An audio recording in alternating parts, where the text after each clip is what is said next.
Hello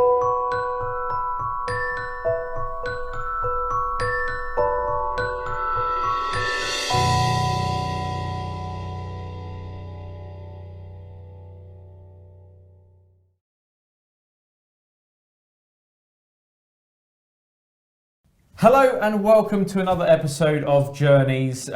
Sometimes here on Unlimited, what we really like to do is to give up and coming artists a chance to shine.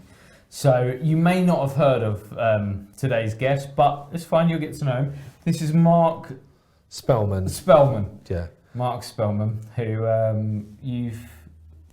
I've done, yeah, I just want to say thanks. Thanks for the opportunity and all that. Of course, this Marc Spelmann. We don't really need to give him an introduction, but I've had the pleasure to know Marc for probably too many years in Marc's eyes, but he's always been so gracious with his knowledge and time. No, it's very true. He'll be modest about it. There's a script just underneath the camera. Knowledge, and are you happy with that, Marc? Knowledge and time.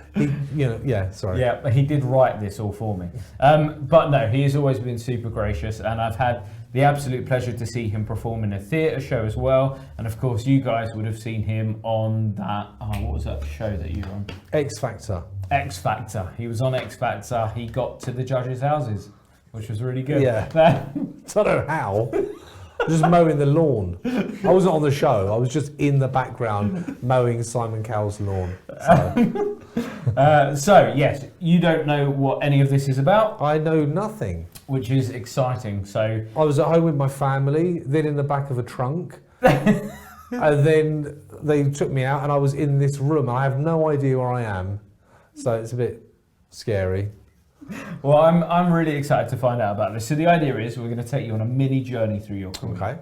Okay. So we're going to start off at the very beginning. So there would have been a point before you became a professional. Yes. Where you would maybe doing a muggle job.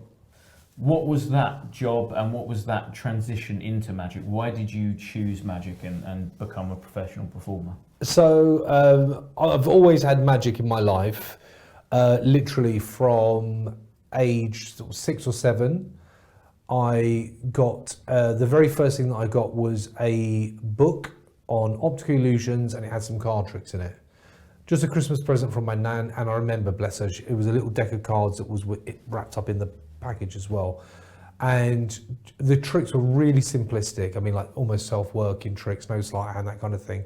But I remember just doing a couple of those tricks and then I just fell in love with magic. Absolutely loved it. The idea, just like the way that things work, but then how the adults on that Christmas day, I remember them saying, "Come on then, Marc, show us your trick." And it was almost like that, kind of like, "Oh, bless him, let's watch his magic." And then I did the trick, and they went, "No, hang on a minute. No, sorry. What did you just do?" And that you just kind of go, "Wow!" And I used to be really into, because I have a background in art and design, so I used to be really into superheroes and that kind of thing. And for a moment, it felt like you could do something that they couldn't, the adults couldn't do. So it was a little magical power, But I was very shy as a kid, really shy, very awkward. I used to have a squint.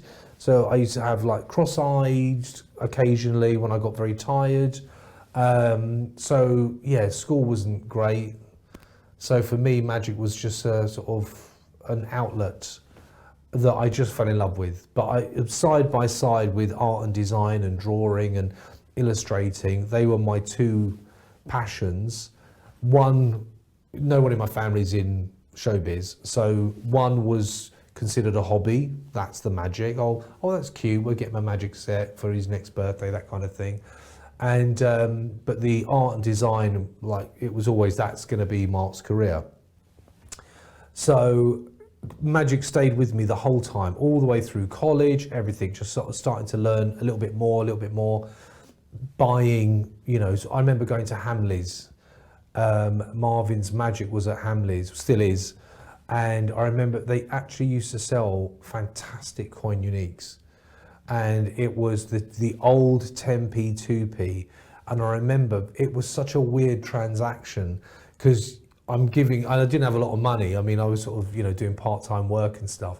But I remember giving £30 over, and then someone gives you 10p. You got to go, something's not quite right here. This feels wrong.